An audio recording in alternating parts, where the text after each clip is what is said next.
Hi, everybody. This is a quick update for the 2020 AP US History Exam Administration regarding the rubric or the new rubric for the modified DBQ. I'm going to put this video up on my website, mrklaff.com. I have a whole thing on how to write a DBQ, at least for the regular rubric, about writing a thesis and getting in your historical context and all that fine and wonderful stuff. You can get to that page here off my website, mrklaff.com. Here is your APUS review page, and it has just about every term you would need. And you would want to click on anything that you don't know. If you don't know the Missouri Compromise, for instance, there'll be some type of flashcard there explaining it to you, and usually there's a video there as well. So getting back to the rubric, same thing as before, you need to have a thesis. Make sure you do not just restate the prompt. If they're looking for continuity and change, you want to say that although there was continuity, there was also change because of blah, blah, blah. Don't just put forth your repetition of what it says on the prompt. They will not give you the point. That thesis needs to be conveyed and carried out throughout the essay. We'll explain that as we go on. Contextualization, this is the same according to the rubric. To get this point, you need to put stuff into context. So for instance, if we're talking about a document that happens to be about the Albany Plan of Union, then you would talk about the French and Indian War. If it were talking about women's rights in the Progressive Era, you might want to explain exactly what is going on during the Progressive Era. What is the broader scope? How does, let's say there's a document about the New Deal, you might want to put it into context by talking about the Great Depression, what caused it, and now how the New Deal has to get out of it.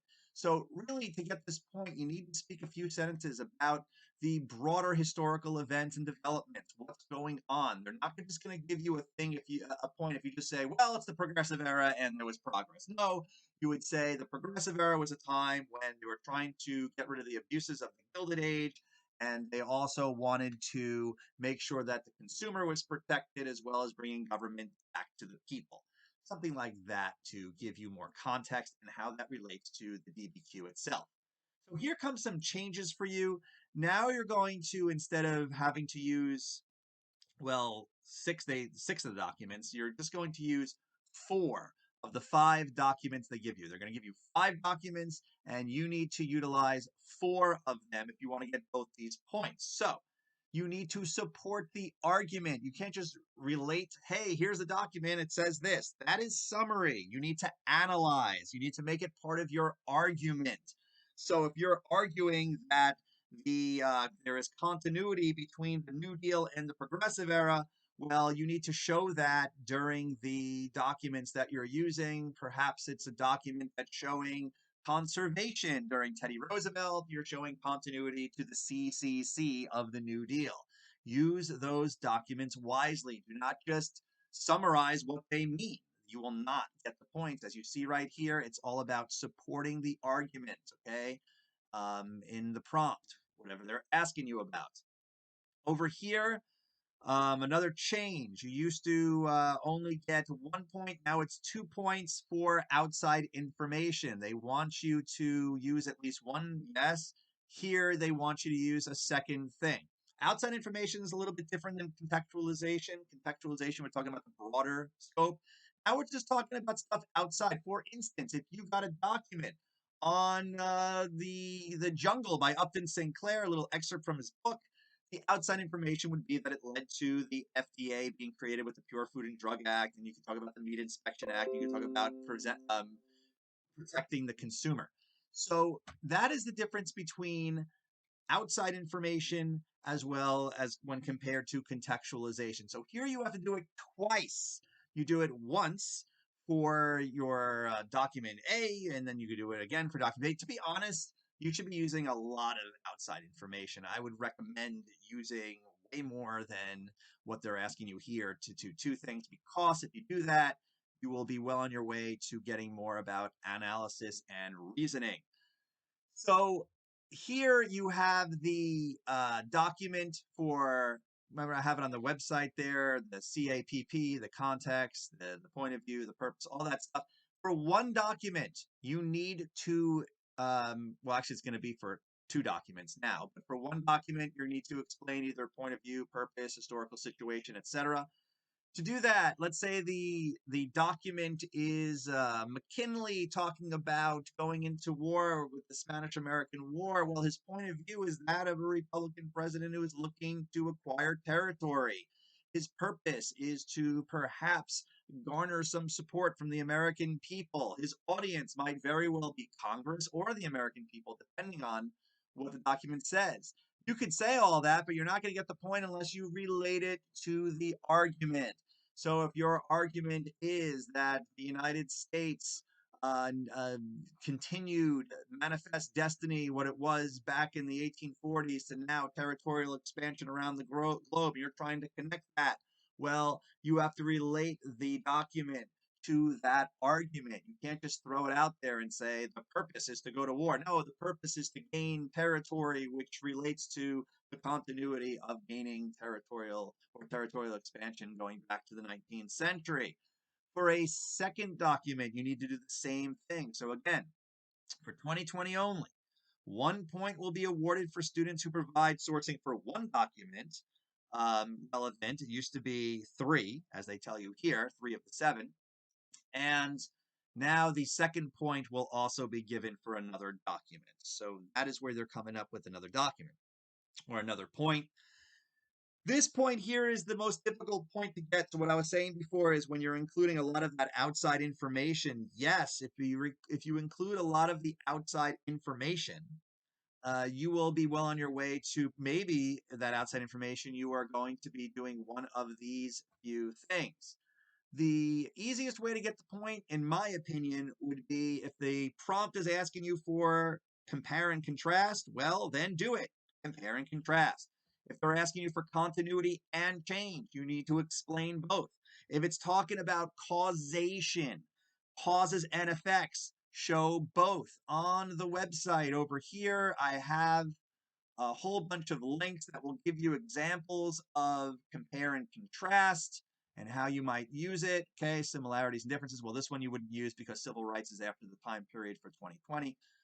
Continuity and change. Here's a whole lot of examples about what could be similar. I'm sorry, what can continue and what has changed regarding important things, as well as causes and effects. Here's one, long-term, short-term causes. That will help you get the point, showing that you can distinguish between long-term and short-term causes.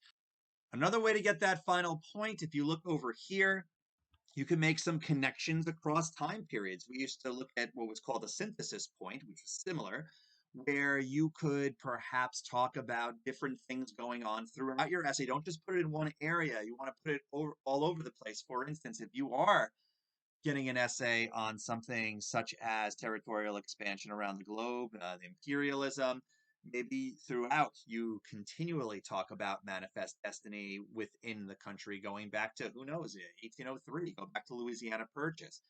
Another thing that you can do, this one here is a big part of it.